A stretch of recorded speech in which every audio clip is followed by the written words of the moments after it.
안녕하세요. 여배우의 책방의 달세뇨입니다. 오늘 달세뇨가 읽어드릴 신간 도서는 누적 수강생 700만 명의 역사 커뮤니케이터 최태성 작가의 다시 역사의 쓸모입니다. 다시 역사의 쓸모는 역사 속 사건과 인물들을 통해 우리가 배울 수 있는 중요한 가치가 무엇인지 일깨워 줌으로써 우리 삶에 역사가 왜 필요한지, 더 나아가 한 번뿐인 인생을 어떻게 살아야 하는가에 대한 해답을 제시하고 있습니다. 5년 연속 역사 베스트셀러였던 전작 역사의 쓸모에서 한 걸음 더 나아가 수백 년 전의 역사 이야기를 우리 삶에 어떻게 활용할 수 있는지 품격 있게 소개해주고 있는 다시 역사의 쓸모는 제1장 다시 역사를 찾는 이유, 제2장 삶의 품위를 지켜주는 역사의 통찰, 제3장 일상의 정성을 더하는 오래된 지혜, 제4장 여정의 끝에서 비로소 깨달은 것들, 이렇게 총 4개의 챕터로 이루어졌습니다. 오늘 달세뇨는 작가의 들어가는 글과 제1장 다시 역사를 찾는 이유를 읽어드리겠습니다. 그럼 달세뇨가 읽어드리는 다시 역사의 쓸모 시작하겠습니다. 들어가는 글. 시간이 지나도 변하지 않는 가치를 찾는 일. 당신의 가장 큰 두려움은 무엇입니까? 한국인 최초로 미국 주 대법원장에 오른 문대양 전 대법원장이 삶의 끝자락에서 받은 질문입니다. 그는 잠시 생각을 고른 뒤 이렇게 답했습니다. 세상에 기여한 바 없이 떠나는 것입니다. 그가 두려워한 것은 죽음도 지난 시간에 대한 후회도 아니었습니다. 삶의 끝에서 세상을 위해 자신이 무엇을 했는지 돌아보는 그의 대답은 살아가는 동안 나의 시선은 어디를 향해야 하는가를 고민하게 만들더군요. 역사를 공부할 때도 이 같은 고민을 자주 하게 됩니다. 역사를 알면 알수록 제가 살아가는 이 시대와 공간이 누군가의 시간과 재산, 심지어 삶 전부를 바쳐 만든 연대의 결과물이라는 사실을 알게 되거든요. 여기저기에서 각자 도생의 시대라 말하지만 나의 삶이 홀로 완성된 것이 아니라 세상에 많은 빚을 지고 있음을 깨닫게 되죠. 역사를 알리는 사람으로서 제가 세상에 기여할 수 있는 방법은 역사에서 얻을 수 있는 통찰과 지혜를 끊임없이 공유하는 것이라고 생각합니다. 과거의 이야기에 생명을 불어넣고 이 시대에 맞는 의미를 찾아내서 알려주는 것이죠. 우리 시대에 맞는 스토리텔링으로 계속 전하다 보면 사람들의 삶에 역사의 지혜가 스며들지 않을까 생각합니다. 또 한 번 역사의 쓸모를 말하는 책을 쓴 것도 이러한 시도 중 하나입니다. 다만 더 많은 역사의 쓸모를 알고 싶다고 응원해 주신 독자분들이 있었기에 가능한 일이었습니다. 아니었다면 책을 쓸 용기를 내지 못했을 것 같아요. 다산 정약용은 18년 동안 500여 권의 책을 집필했다는데 저는 책 한 권을 쓸 때마다 탈진해버려 솔직히 엄두가 나지 않았거든요. 역사를 알기 쉽게 정리한 책이면 몰라도 역사의 쓸모는 더는 못 쓰리라 생각했는데 어느 순간 쓸모 있는 역사 주제를 하나 둘 모으고 있는 저를 발견했습니다. 고백하자면 새로운 역사의 쓸모를 정리하며 얼마나 신이 나고 설렜는지 모릅니다. 제게 다시 한번 그 기쁨을 느낄 수 있는 기회를 주신 독자 여러분께 진심으로 감사드립니다. 이 책의 제목이 다시 역사의 쓸모인 것에서 알 수 있듯이 이 책은 전작 역사의 쓸모와 그 주제의식을 공유합니다. 저는 이 책들을 통해 두 가지를 이야기하고 싶었습니다. 첫 번째는 역사가 우리에게 얼마나 실용적인 도움을 주는 학문인가. 두 번째는 세상을 바라보는 건강한 시선이란 무엇인가. 전작이 첫 번째 질문에 집중했다면 이번 책은 두 번째 질문에 조금 더 집중했습니다. 제가 다시금 역사의 쓸모에 대해 이야기하는 까닭은 우리 사회가 자꾸만 잃어가는 가치들을 환기하기 위함입니다. 수백 년이 지나도 살아남은 소중한 가치들을 소개하고 이를 바탕으로 세상을 어떻게 바라봐야 하는지, 또 그 세상 속에서 난 어떤 선택을 내리고 어떻게 살아야 하는지 함께 고민하고 싶었습니다. 역사는 세상이 어떻게 변할지 예측하지 않습니다. 다만 시간이 지나도 변하지 않는 가치를 이야기합니다. 사랑, 진심, 신뢰, 품위, 도리, 연대. 현대에는 지나치게 이상적이거나 거추장스러운 것으로 치부되는 가치들이 여전히 우리의 삶에 큰 의미가 된다는 사실을 역사는 말해주고 있습니다. 우리는 역사를 통해 다시 한번 확신하게 됩니다. 선한 사람이 결국에는 승리한다는 것을.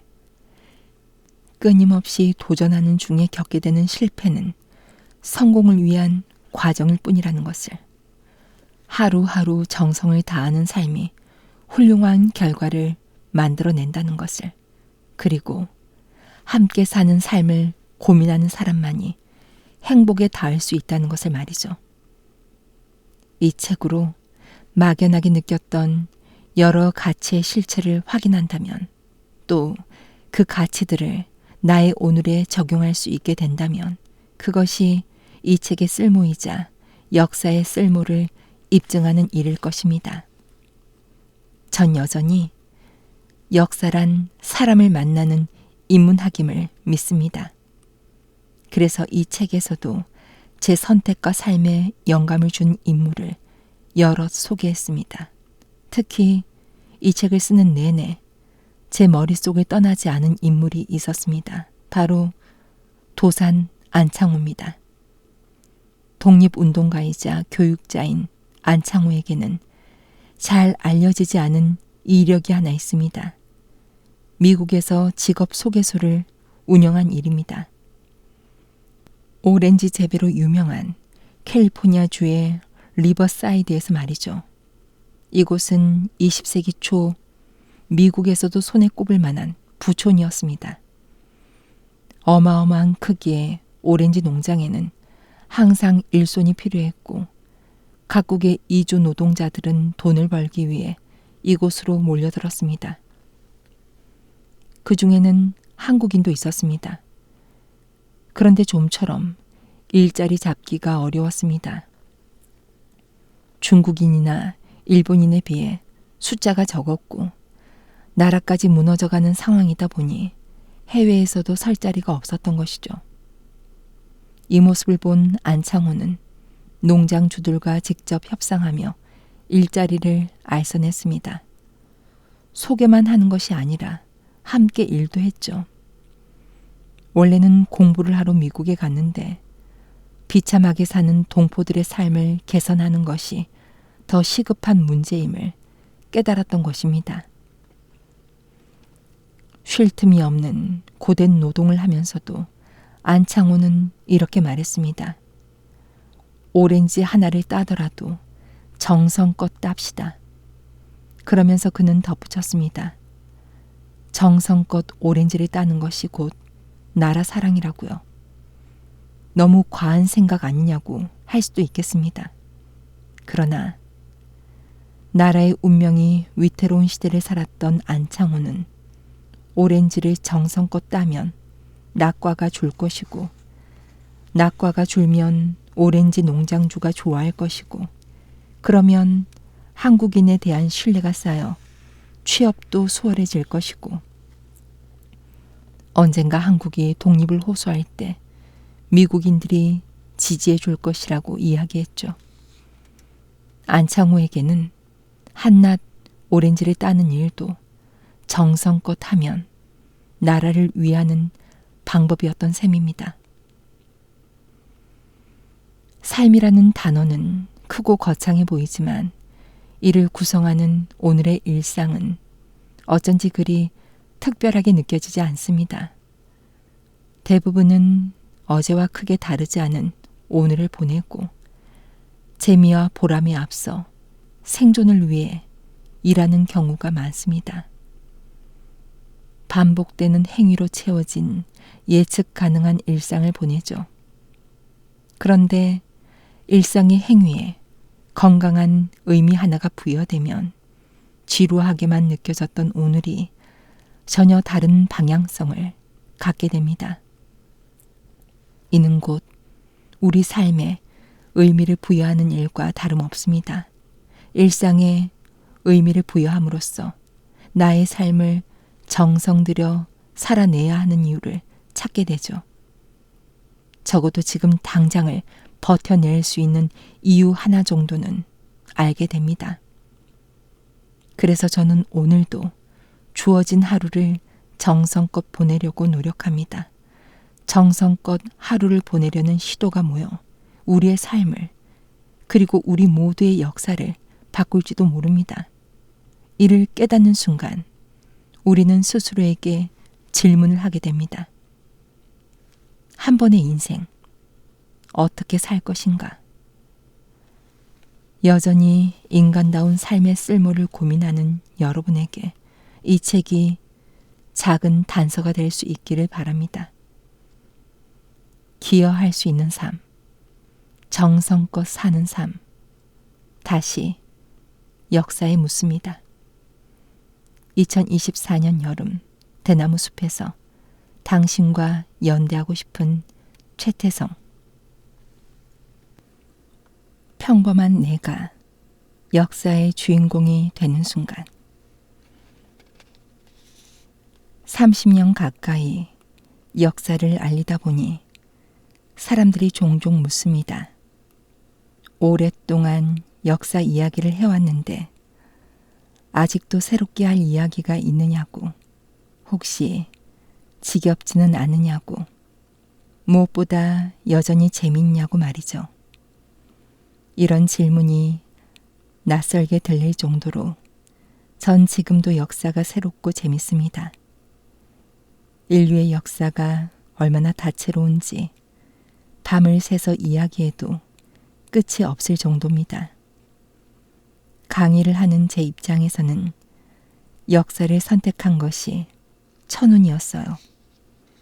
국가의 흥망과 전쟁, 획기적인 발명과 발견처럼 큰 규모의 사건뿐만 아니라 세상을 바꾼 비범한 인물들의 이야기가 무궁무진하게 펼쳐지니까요. 더군다나 역사는 지금 이 시간에도 새로 쓰이고 있습니다. 마르지 않는 이야기 샘을 공부하니 지겨울 틈이 없을 수밖에요. 재미있는 일을 업으로 하는 호사를 누리고 있는 셈입니다. 다음으로 많이 받는 질문은 만약에 관한 것입니다. 역사를 공부하다 보면 대단한 일이 많이 벌어지는데 만약 나였다면 저렇게 할 수 있었을까 하는 생각이 든다는 거예요. 일제 강점기에 활동한 독립운동가에 대해 배울 때 많이 하는 가정입니다. 대개는 고개를 절레절레 흔들게 되고요. 독립운동은 목숨 걸고 하는 일이잖아요. 자신은 물론이고 가족까지 핍박받는 위험을 감수해야 합니다. 그러다 보니 이런 숭고한 희생은 내가 할 수 있는 일이 아닌 것처럼 느껴져요.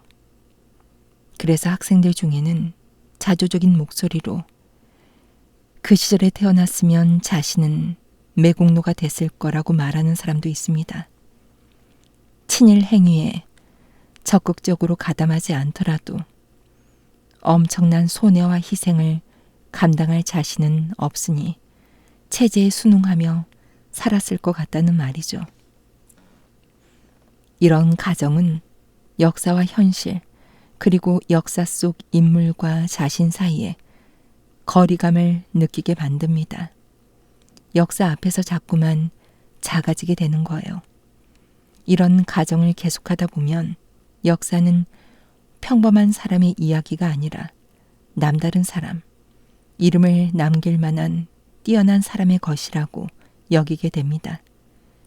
결국 역사가 너무 버거워져 점차 등을 돌리게 되죠. 그래서 저는 이런 질문을 받으면 이렇게 말씀드립니다. 역사를 배운 사람이 나라면 목숨 바쳐 독립운동을 했을 거야 라고 장담하는 게 오히려 이상하지 않을까요? 지금 우리가 살고 있는 시대는 과거와 다릅니다. 우리나라는 식민 지배에서 벗어났고 신분제도 사라졌습니다. 국민 대다수는 절대 빈곤에서 벗어났어요. 다른 시대에서 나고 자라 전혀 다른 고민을 하며 살아온 사람이 갑자기 이전 시대의 과제를 마주한다면 어떨까요? 독립운동이라는 시대적 과제를 처절하게 고민할 기회 자체가 없었으니 선뜻 하겠다고 나설 수 없을 거예요. 전 못한다고 하는 게 당연하다고 생각해요. 과거의 위인을 기리고 존경하는 일은 무척 중요하지만 전혀 다른 시대를 나란히 놓고 비교하는 것은 아무런 의미가 없습니다.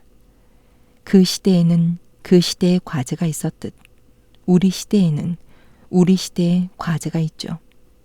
우리는 이 과제를 풀어나가면 됩니다. 그러니 만약 나였다면이라고 상상하며 자신에게 실망할 필요가 없다는 말을 하고 싶어요. 무엇보다 역사를 나와 동떨어진 이야기라고 생각하지 않았으면 좋겠습니다. 평범하게 살아가는 것 같은 우리도 분명 역사에 깊이 관여하고 있기 때문입니다. 대구 상원고등학교는 고교 야구 명문으로 손꼽히는 학교입니다. 1923년 대구 공립상업학교로 설립된 이 학교는 광복 다음 해인 1946년에 6년제 대구 공립상업중학교로 개칭되었다가 6.25 전쟁 중인 1951년에 대구 상업고등학교로 개편되고 2004년 일반계 고등학교로 전환되면서 현재 대구 상원고등학교가 되었습니다. 일제 강점기에 설립되어 한국 근현대사의 격변을 몸소 겪었죠. 1928년 창단한 이 학교의 야구부는 창단 초기부터 전국 대회에서 여러 번 우승했고 1930년에는 조선 대표로 일본 전국 고교 야구 대회인 고시엔에 출전할 정도로 뛰어난 팀이었습니다. 그런데 광복 이후부터 웬일인지 우승권에서 조금 멀어졌다고 해요. 시기가 시기였던 만큼 재정적인 이유로 학교에서 야구부를 그다지 밀어주지 못했나 봅니다. 하지만 감독과 선수들은 어려운 상황에 굴하지 않고 똘똘 뭉쳐 실력을 키워나갔습니다.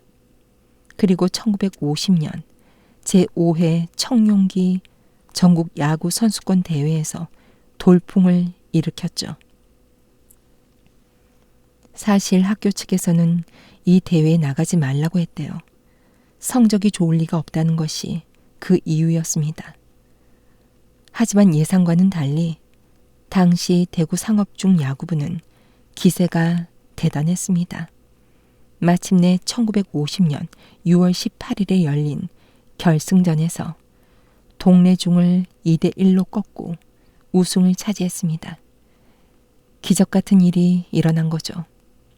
어린 학생들이 얼마나 기뻤겠습니까? 한번 우승의 기쁨을 맛보면 그 희열을 잊기 어렵습니다. 계속해서 이기고 싶은 욕심이 생기죠. 마침 청룡기 대회에서 우승한 직후인 6월 23일에 서울에서 제2회 학도 호국단 체육대회가 열렸습니다.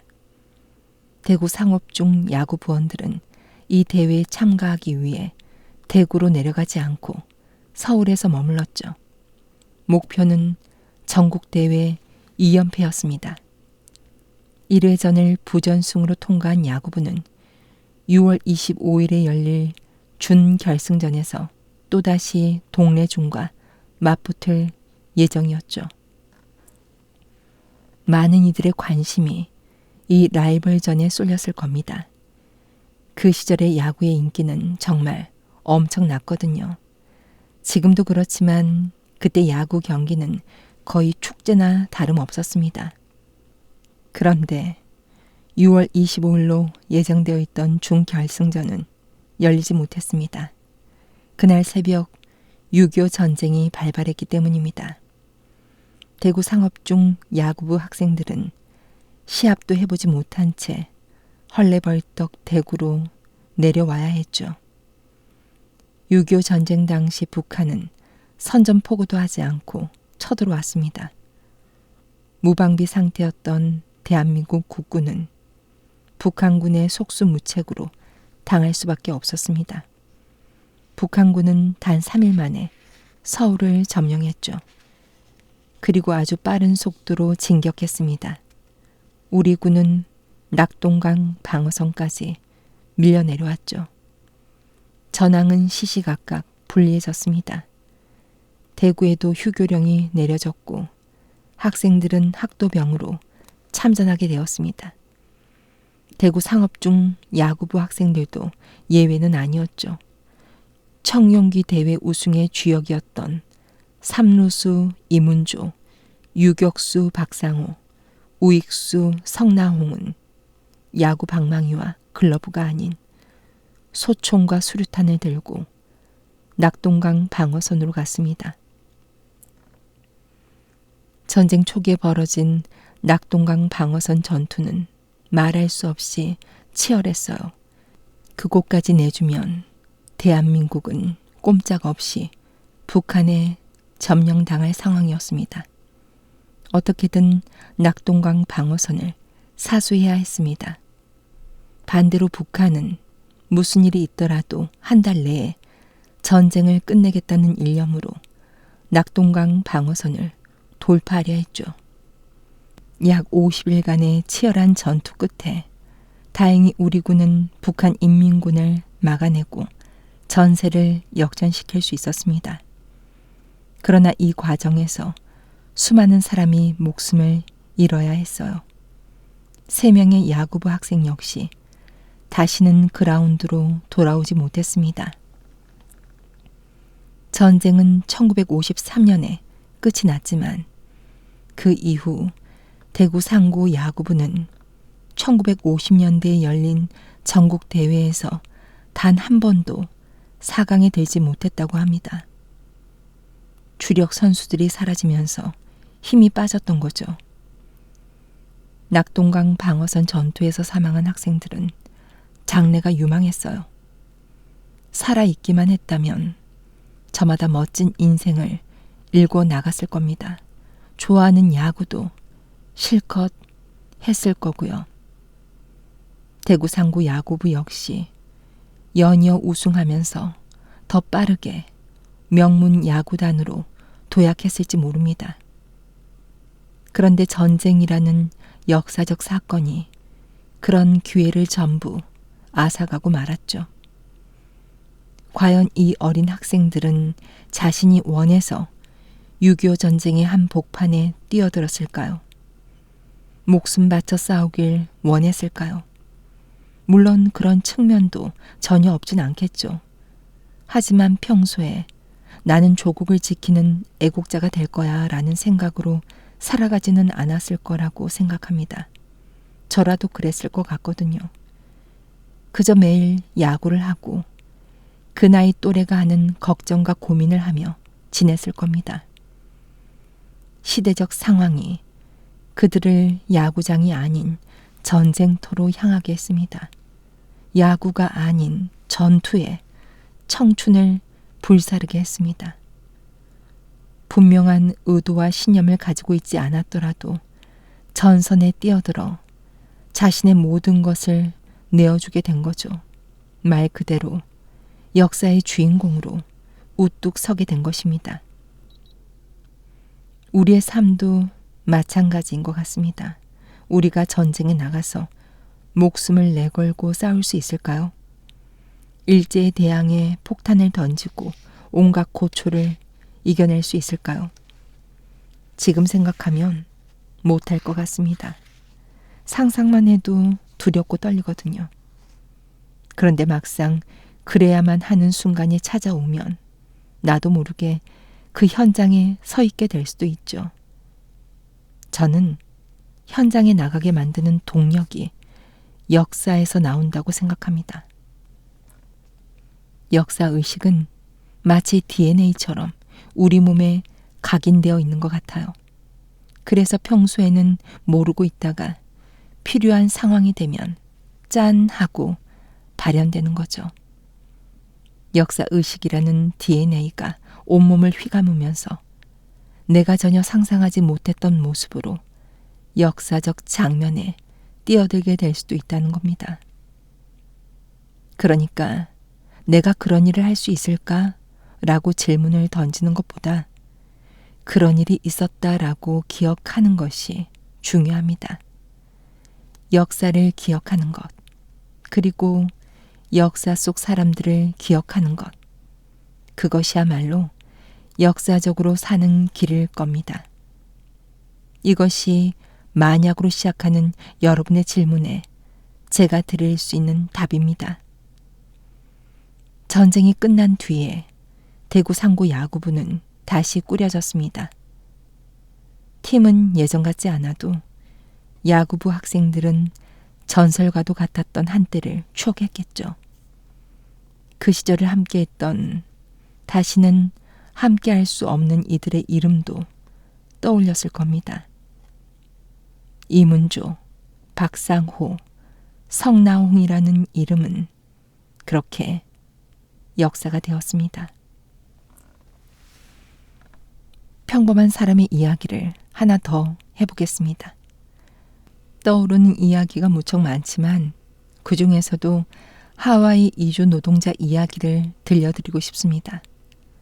우연한 기회에 음악 영화 하와이 연가를 보고 미지의 땅 하와이로 향한 사람들의 삶을 만나게 되었습니다. 아름다운 음악과 함께 그들의 삶을 따라가다 보니 어느덧 근현대라는 역사의 길목에 들어서게 되더군요. 우리나라 최초의 공식 이민이 시작된 때는 1902년이었습니다. 1800년대 후반에도 만주와 연해주로 떠난 사람이 많았지만 합법적인 이주는 아니었어요. 먹고 살 길이 없으니 새로운 삶의 터전을 찾아 몰래 떠났던 겁니다. 하지만 1902년에 시작된 이민은 그 성격이 달랐습니다. 정부 주도하에 이루어졌으니까요. 대한제국은 당시 주한 미국 공사인 알렌의 소개로 하와이 사탕수수 재배자협회 회장인 비숍과 이민협정을 체결했습니다. 그리고 하와이에서 일할 노동자를 모집했죠. 그때 전 세계적으로 설탕 수요가 폭증했거든요. 사탕수수 농장이 화랑을 맞았는데 일할 사람은 부족했던 거죠. 당시에 한인 노동자를 모집하는 광고 내용을 보면 누구나 혹했을 것 같습니다. 하와이는 1년 내내 따뜻한 나라인데다 일거리가 많다는 거예요. 교육도 무료로 받을 수 있대요. 하와이에 대한 환상이 얼마나 컸던지 심지어 나무에 돈이 열린다는 말까지 있었습니다. 이주는 1905년까지 계속됐습니다. 주로 제물포, 그러니까 지금의 인천 사람들이 많이 이주했습니다. 굶주림 없는 삶을 꿈꾸며 떠났지만 그들을 기다린 것은 불볕 더위와 끝없는 노동이었죠. 말이 통하지 않고 음식은 입에 맞지 않았습니다. 인종 차별도 심했습니다. 힘없는 나라의 국민은 어디에서나 서러웠던 거죠. 1910년에는 그 나라마저 사라졌습니다. 대한제국이 일제 침탈로 국권을 상실한 것입니다. 우리 민족은 일본의 식민지 지배에 끊임없이 저항했습니다. 1919년 3월 1일 독립선언을 시작으로 한반도뿐만 아니라 세계 각지에서 항일 독립운동이 일어났고 상하이에는 대한민국 임시정부가 들어섰습니다. 임시정부에 당장 필요한 것은 다름 아닌 돈이었어요. 어떤 단체든 자금이 있어야 운영을 할 수 있으니까요. 그래서 발행한 것이 독립공채입니다. 일종의 채권이었죠. 채권은 정부나 공공단체 혹은 주식회사가 발행하는 차용 증서입니다. 채권을 팔아서 자금을 조달한 다음 정해진 기한 내에 이자를 더해서 갚는 겁니다. 대한민국 임시정부는 야심차게 독립공채를 발행했지만 외국인들은 쳐다보지도 않았습니다. 언제 독립할지 기약할 수도 없는 나라의 채권인데 누군가가 찾아와서 나는 대한민국 임시정부의 일원이요. 훗날 나라를 되찾으면 반드시 돈을 돌려주겠소 하며 권한다고 생각해 보세요. 상식적으로 누가 이런 채권을 사겠어요? 경제학에서 말하는 불량 채권이 바로 이런 거겠죠. 회수가 어렵잖아요. 그런데 믿기 힘든 일이 일어납니다. 이 독립공채가 매수되기 시작한 거예요. 하와이 사탕수수 농장의 이주 노동자들이 기꺼이 독립공채를 구매하기 시작한 것이었습니다. 당시 이주 노동자들은 일요일을 제외하고 하루 10시간씩 노동을 했다고 합니다. 그때 받은 월급이 평균 17달러 정도였대요. 온종일 떼학볕에서 힘들게 일해서 번 돈을 독립공채 사는 데 쓴 것입니다. 하와이를 비롯한 미주 지역의 한인 숫자가 그리 많은 것도 아니었습니다. 1만 명이 될까 말까 했어요. 그런데 독립자금은 거의 다 이 지역에서 나왔습니다. 상하이에 있는 임시정부 청사 건물도 안창호가 미주 지역에서 모아온 독립자금으로 빌린 것입니다. 김구는 백범 일지에 미주와 하와이에 있는 동포들을 만나고 오는 길에 죽고 싶다고 적었습니다. 그만큼 고마운 마음이 컸던 거죠. 1909년 안중근 의사의 의거 소식을 들은 이곳 한인들이 독립운동기금을 처음 모집한 이후 1920년까지 하와이에서만 모인 독립자금의 규모는 300만 달러 수준으로 알려져 있습니다. 하와이 이주 노동자들은 자기가 할 수 있는 일을 했습니다. 머나먼 타국에서 일하며 생계를 꾸리는 그들이 당장 고국을 위해 총이나 폭탄을 들 수는 없었죠. 정부에 들어가 일을 할 수도 없었습니다. 하지만 열심히 모은 돈을 독립자금에 보태는 것, 그건 할 수 있다고 생각한 거죠. 나는 이거밖에 못해. 내가 무슨 큰일을 하겠어 라고 생각했을지 모르지만 그런 작은 마음이 모이고 모여서 시대 정신을 만든 것입니다. 이것이 곧 역사가 되었고요. 대단한 역사적 사건에 이름을 남긴 사람에 비해 나의 힘과 역할은 얼핏 별 볼 일 없어 보입니다. 하지만 내가 하고 있는 이 작은 일이 역사의 발전 방향에 부합한다면 시대 정신의 한 조각을 쥐고 있는 것과 다름없다는 사실, 지나간 역사를 기억하고 앞으로 다가올 역사에 관심을 가진다면 나의 옆사람 또 그 옆사람에게 분명 영향을 미치게 될 것이라는 사실. 하나는 작아 보이지만 그것들이 모이면 역사를 움직이는 거대한 힘이 된다는 사실. 이것은 제가 역사를 공부할 때마다 확인하는 진실들입니다. 이 세상은 위인에 의해서만 좌우되지 않습니다. 하나하나의 물방울이 모여 거대한 물결을 이루듯 평범한 일상을 살아가는 한 사람 한 사람의 건강한 시대 정신이 결국 역사를 바꾸거든요. 나의 역사가 모여서 우리의 역사가 되고 그것이 곧 인류의 역사가 되는 거죠. 그런 의미에서 역사를 쓰는 사람은 따로 있지 않습니다. 바로 나, 그리고 우리의 행동이 곧 역사가 되는 것입니다.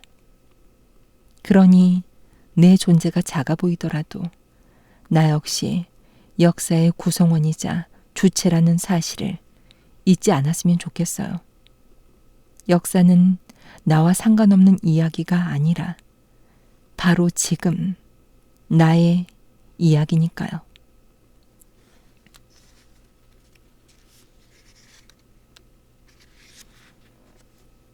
우연을 필연으로 만드는 힘. 나비 효과라는 말을 들어본 적이 있을 겁니다. 미국의 소설가 레이 브래드버리가 처음 쓴 말인데 이후 기상학자 에드워드 로렌즈가 강연에서 언급해 널리 알려졌죠. 로렌즈는 날씨를 예측하기 어려운 이유를 이렇게 설명했습니다. 브라질에서 나비가 날갯짓을 하면 텍사스에서 토네이도가 일어난다. 나비의 날갯짓처럼 아주 작은 변화도 연쇄적으로 이어지면 그 영향이 증폭되어 어디에선가는 토네이도 같은 엄청난 결과를 불러일으킬 수 있다는 거예요. 전혀 예측하지 못했던 일이 일어나는 것이죠. 우연히 발생한 작은 사건 하나가 엄청난 결과를 불러오는 일은 현실에서 드물지 않습니다. 드라마 작가가 썼다면 시청자들에게 항의를 받을 만큼 믿지 못할 일도 심심찮게 벌어지죠. 그만큼 여러 우연이 겹치고 겹친 경우가 많거든요. 1914년부터 1918년까지 이어져 무려 4천만 명의 사상자가 발생한 제1차 세계대전도 그렇습니다. 세계대전이라 불리는 이 엄청난 전쟁의 도화선이 된 사라예보 사건을 살펴보면 어떻게 이렇게 우연히 겹칠 수 있을까? 이게 가능한가? 하는 생각이 듭니다. 사라예보 사건은 1914년 6월 28일 보스니아 수도 사라예보에서 울린 총성에서 시작됐습니다. 오스트리아 헝가리 제국의 황태자였던 프란츠 페르디난트를 노린 암살 기도였죠. 황태자 페르디난트와 그의 부인인 황태자비 조피는 암살단원의 총에 맞아 숨졌습니다. 범인은 19살의 보스니아 청년이었죠. 그런데 황태자 부부에게는 이 청년의 총을 피할 기회가 무려 4번이나 있었습니다.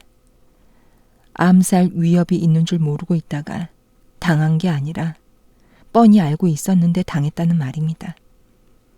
이 사건을 추적해보면 엄청난 사건이 벌어지는 데에 우연과 필연이 어떻게 작동하는지 알 수 있습니다. 당시 오스트리아 헝가리 제국은 보스니아를 위임 통치하고 있었습니다. 오랫동안 오스만 제국의 지배를 받던 보스니아는 독립을 쟁취하기 위해 노력했으나 오스만 제국에서 자치권을 획득한 지 1년 만에 열강들의 이해관계에 따라 오스트리아 헝가리 제국의 지배를 받게 되고 말았습니다. 일제강점기가 끝난 뒤에 강대국들이 한반도를 신탁 통치하려고 했던 형태와 비슷했죠. 그러니까 보스니아 사람들이 오스트리아를 좋게 볼 리가 없었죠.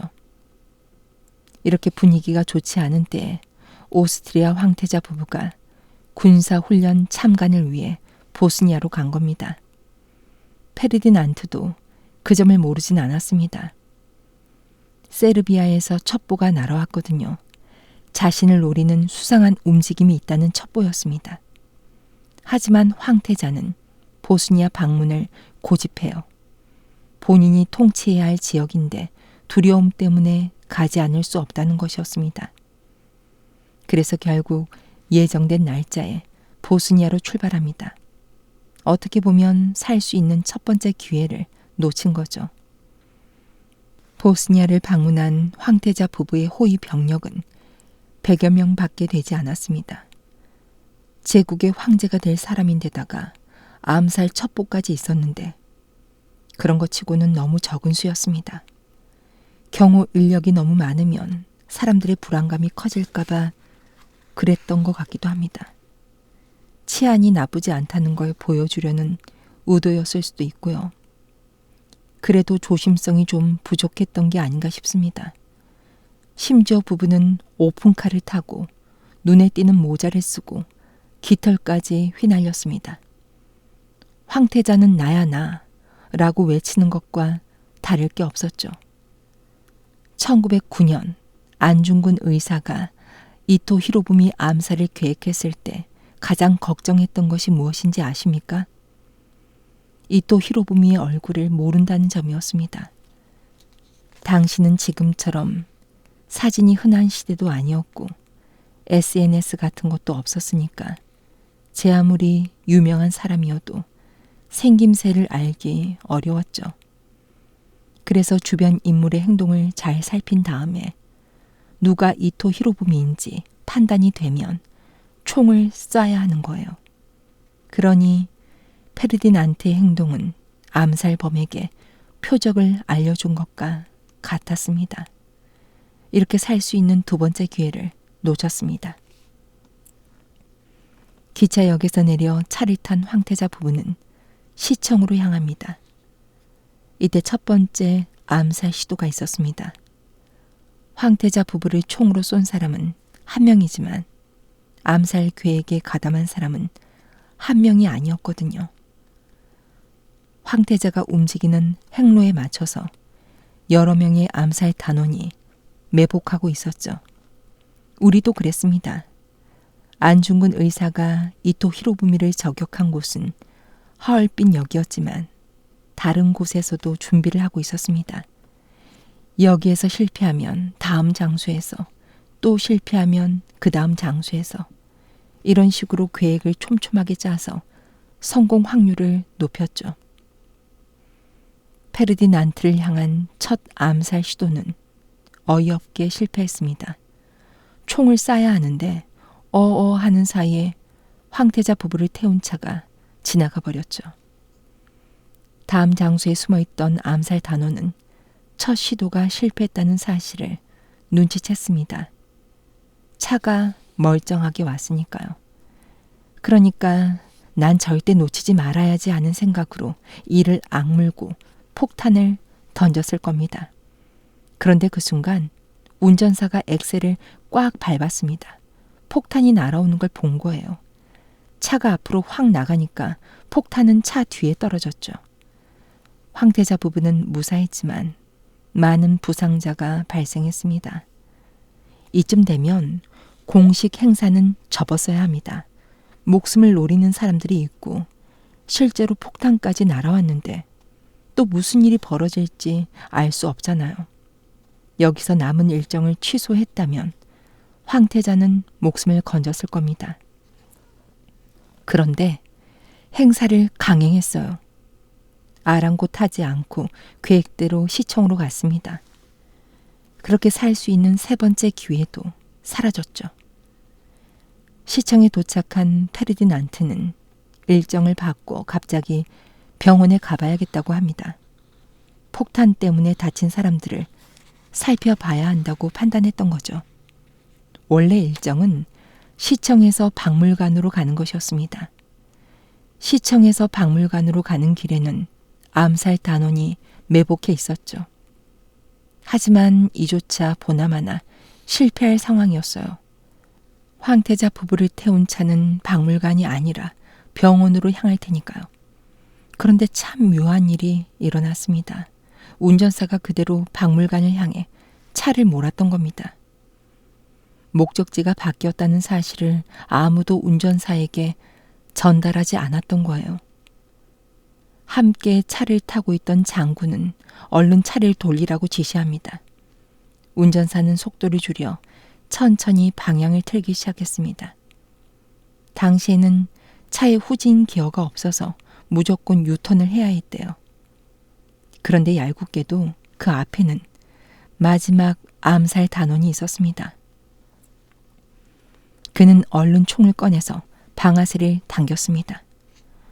운전사에게 변경된 목적지만 제대로 알려주었어도 마지막 암살 단원을 만나지 않았을 텐데 결국 네 번의 기회를 모두 놓친 황태자 부부는 숨을 거두고 말았습니다. 페르디난트 황태자 부부의 암살범은 세르비아계 보스니아인이었어요. 차기 황태자를 잃은 오스트리아 헝가리 제국은 암살범의 배후에 세르비아 군부가 있다는 정보를 입수했고 이에 세르비아에 전쟁을 선포합니다. 황태자 암살은 개인이나 특정 집단의 일탈이 아니라 한 국가가 조직적으로 움직인 결과라고 판단한 것이죠. 그러자 세르비아의 뒷배나 다름없던 러시아가 끼어들고 오스트리아 헝가리 제국의 동맹국인 독일이 끼어들었습니다. 영국이 참전하면서 영국과 동맹이었던 일본도 참전해요. 오스만 제국과 이탈리아, 나중에는 미국까지 참전하게 됩니다. 말 그대로 세계 대전이 된 거죠. 어떤 사람들은 사라예보의 총성이 우연히 전쟁을 불러왔다고 말합니다. 그런데 꼭 그렇지만은 않습니다.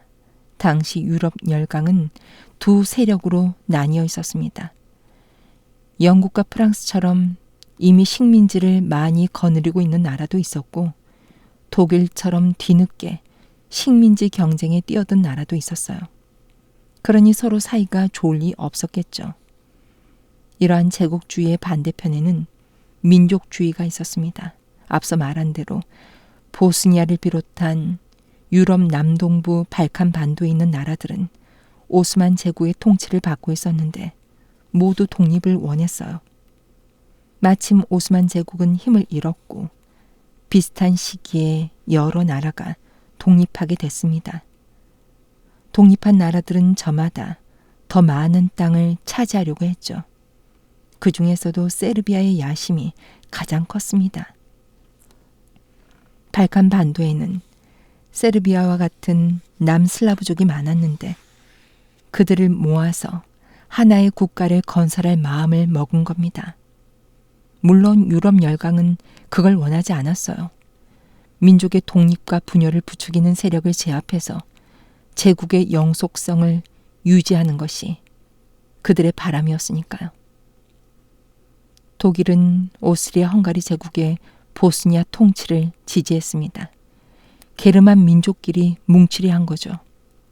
게다가 오스트리아의 페르디난트 황태자는 제국의 지배하에 있는 민족들에게 일정한 주권을 보장하며 연방제 형태의 국가를 만들겠다고 주장했습니다.